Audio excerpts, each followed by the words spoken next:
Selamat malam para pendengar setia di seluruh Indonesia di Dongeng Aki Rukmah. Selamat mendengarkan dan tetap merdeka. Assalamualaikum warahmatullahi wabarakatuh. Bismillahirrahmanirrahim. Innallaha yuhibbun tuhibul zaman. Amma ba'du. Selamat malam and sampurasun.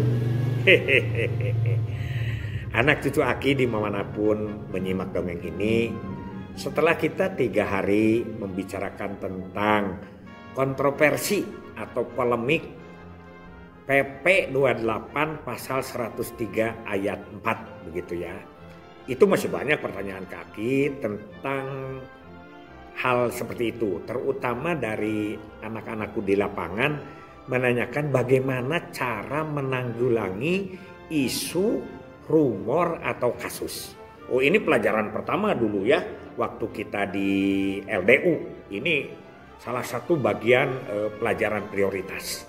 Oleh karena itu Aki insya Allah akan dibahas khusus. Tapi supaya tidak bosan, Aki akan bercerita dulu tentang perjalanan Aki. Nah, melanjutkan ya perjalanan Aki tentang kegiatan Ani Jajaki. Aki-aki, nini-nini, jalan-jalan Jabar Kidul. Pada episode kedua itu sudah sampai ke ujung genteng, yaitu ke Penangkaran Penyu.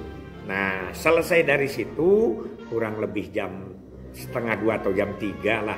Ya pokoknya jam 2-an lah sekitar itu. Aki menuju ke Ciletuh. Akan tidur di Cimas ya, di Ciletuh lah di situ, di Ciwaru namanya, di Ciwaru. Nah, perjalanan itu kalau terus jalan kira-kira sekitar 3 jam lah atau 2 jam setengah. Mungkin dengan kendaraan yang sopirnya baru ke situ bisa 3 jam karena jalannya cukup terjal. Namun perjalanan Aki jadi lebih panjang karena Aki mampir-mampir dulu di mana, yaitu kepada kawan-kawan sohib-sohib Aki yang lama, para pensiunan atau Juken BKKBN. Dari situ Aki menuju langsung kembali melalui Ciracap ke Surade dan langsung ke Jampang Kulon. Surade Jampang Kulon itu hanya 12 km. Aki mampir di rumahnya Pak Jaka. Pak Jaka ini adalah tokoh juga KB di selatan, di Jampang Kulon. Ya. Dulu rumahnya Pak Jaka itu adalah posko Aki dalam kegiatan. Jadi nginep tidak di hotel, di situ saja. Siang malam kadang-kadang dinas kemana saja, ke Kalibunar, Cidadap, kemana, tapi kembali ke situ ya, sampai di wilayah selatan lah. Karena memang juga selain daripada biayanya juga tidak cukup, kalau Aki di hotel atau di penginapan juga memang lebih bagus karena beliau punya rumah yang cukup memadai. Dulunya selain daripada PLKB juga adalah pengusaha showroom motor yang menurut beliau sampai hampir 500 unit setahun lakunya. Wih, luar biasa. Namun beliau dikersakan sama Allah Subhanahu wa taala adalah kecelakaan sehingga sakit lah. Tidak normal jalannya tapi masih ke sawah, ini bisa nyetir dan lain sebagainya. Setelah meninggal istrinya, inilah ya lakunya PLKB komunikasinya. Jadi setelah meninggal istrinya kurang lebih 3 tahun yang lalu, beliau berumah tangga lagi sampai 2 kali.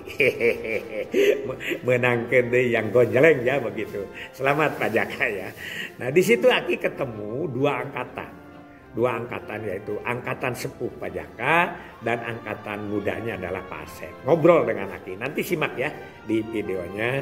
Di dalam obrolan itu tidak ada yang aneh, biasa saja. Pak Jaka ngobrol zamannya, Pak Asep ngobrol zamannya. Dua-duanya juga sama.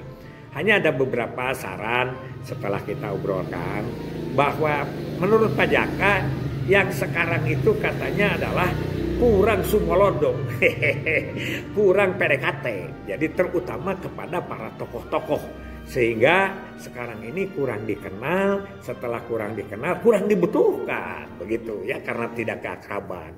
Kalau menurut Pak Asep ya sekarang kan zamannya lain, bukan zaman inki tapi zaman media. Hubungan antara yang lama para juken dengan petugas yang sekarang juga ini sebetulnya saling menunggu. Mungkin Pak angkatan muda ini ingin dibimbing juga oleh yang lama, terutama dari human relation ya, dari human relation. Tapi yang Pak Jaka ya tuh kalau itu mah yang muda lah datang ke orang tua gitu aja. Obrolannya sekitar itu aja. Karena kalau orang tua datang nanti disangkanya sok tahu, disangkanya intervensi. Itu obrolan-obrolan di sekitar Aki, Pak Jaka dan Pak Asep bertiga, nanti disimak saja di videonya. Dari situ Aki melanjutkan perjalanan melewati Waluran. Jadi dari mana? Dari Jambang Kulon ke Waluran kurang lebih 10 km atau 12 km.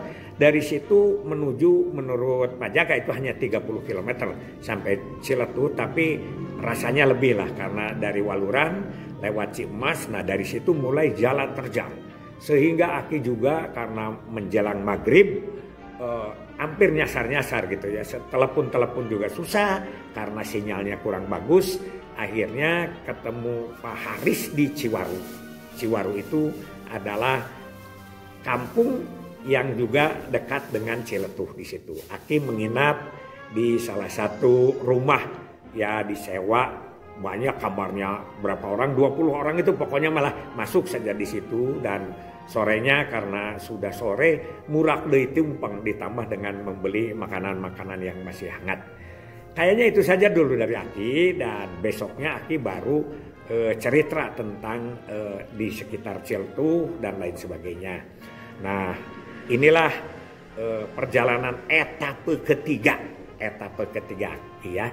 Jadi etape pertama adalah Pasir Jambu sampai Tegal Buleud. Etape kedua Tegal Buleud sampai Ujung Genteng. Etape ketiga Ujung Genteng sampai ke Ciletuh, Ciwaru begitu. Yang kecamatannya kalau tidak salah masuk ke kecamatan Cimas. Hasbunallah wa ni'mal wakil, ni'mal maula wa ni'man nasir. Wassalamualaikum warahmatullahi wabarakatuh. Ya. Assalamualaikum Pak Jaka. Alhamdulillah. Ieu teh Pak Jaka anu kapungkur.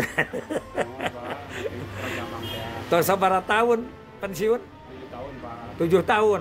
Jadi ayeuna teh yuswa teh sabaraha? Genep-genep, Pak. Oh genep-genep. Itunya saurna si ibu ngantunkeun. Tas 3 tahun, tapi tas gentos deui enak. Tas 2 kali. Hebat. Terus naon wae ayeuna kegiatan Pak Jaka? Nah, ka mana paling enak ka sawah. Ka sawah. Ka kebon. Jalannya paling Pak. Oh gitu. Bisnis tos henteu. Atas henteu ini. Musibah teh jadi. Nya. Kapungkur mah nya kantos sabaraha? Laku 400 unit setahunnya. Bahkan lebih, Pak. Oh langkung. Ka showroom gitu. Tuna showroom teh. Ya tuh, tapi ari ayeuna tapi da mapah mah tiasa nyupir tiasanya. Jaka nyupir mah nganggo itu konten. Oh, nganggo ieu teh sawios lah.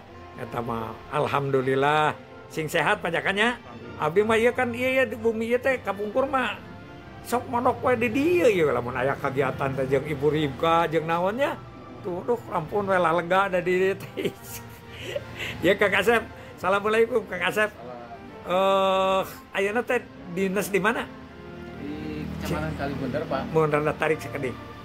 Di kecamatan Kalibundar. Kalibundar, PLKB atau TPD. PLKB tapi PNS. Alhamdulillah. Kumaha perkembangan program ayeuna? Alhamdulillah, Pak. Kumaha? Semua bergerak di lapangan, Pak. Kita masih berjalan sesuai program yang dulu, Pak. Dan sekarang ada program-program stunting tambahannya, Pak ya. Stunting dan lain-lain lah. Itu sebetulnya Pak Asep bukan tambahan. Dari dulu juga stunting itu bagian dari NKKBS kan. Cuman sekarang lebih digencarkan ya. Karena stunting itu kan kita mulai gencarkan tahun 79.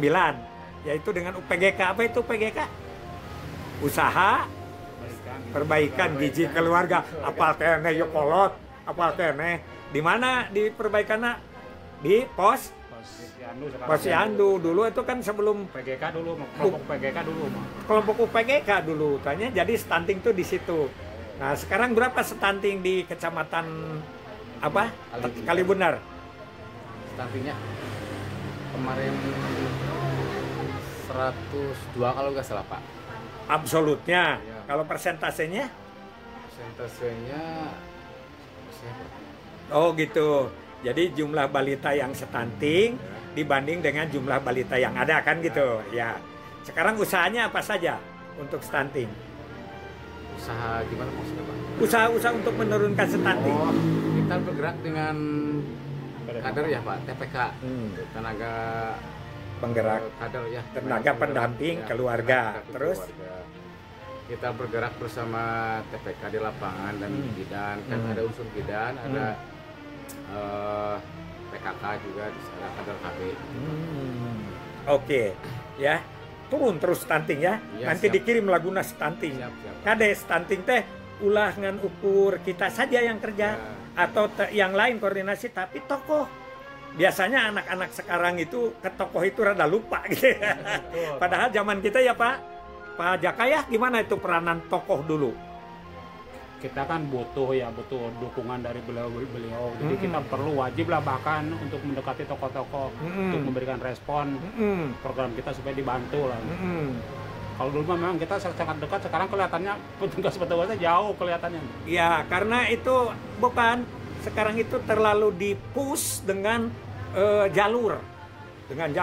Kalau dulu kita dibiarkan kan?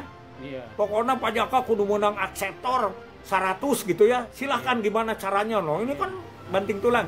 Nah, melihat sekarang dulu waktu kita masih dinas, Pak. Saya kan kerja kan 80 dari semenjak program KB banyak ditolak. Jadi kebutuhan ditolak jadi kebutuhan sekarang. Ya. Kita kan mulai proses yang sangat panjang lah, sangat berat. Betul. Kita kerjasama yang baik antara lintas sektor dan tokoh-tokoh, alhamdulillah sekarang jadi kebutuhan masyarakat. Tapi walaupun demikian tetap kita perlu dilanjutkan terutama pembinaan yang sudah jadi. Iya. Sekarang saran Pak Jaka kepada yang baru sekarang ini apa? Bagaimana? Saran lah. Diterima atau tidak urusan mereka lah gitu.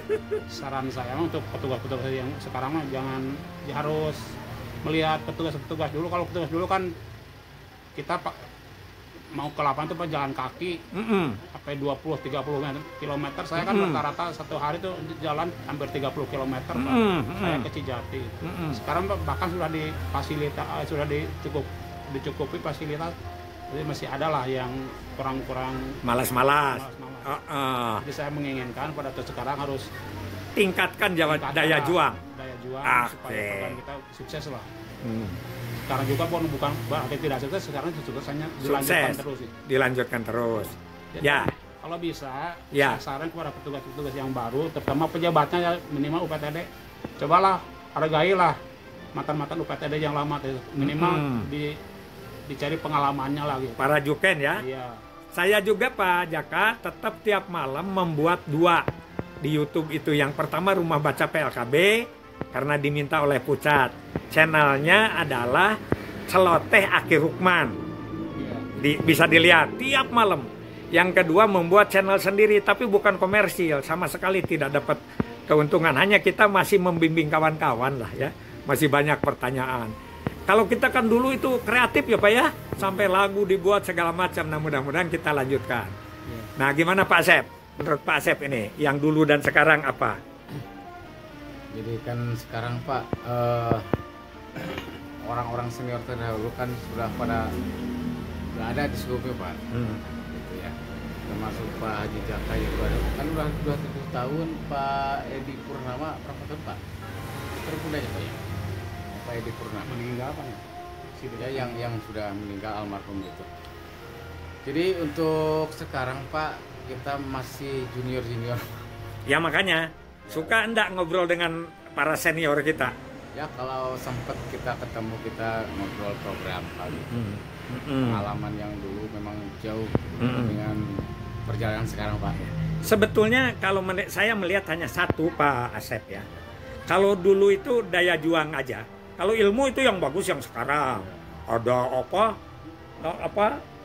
medsos segala macam. Bagus yang sekarang.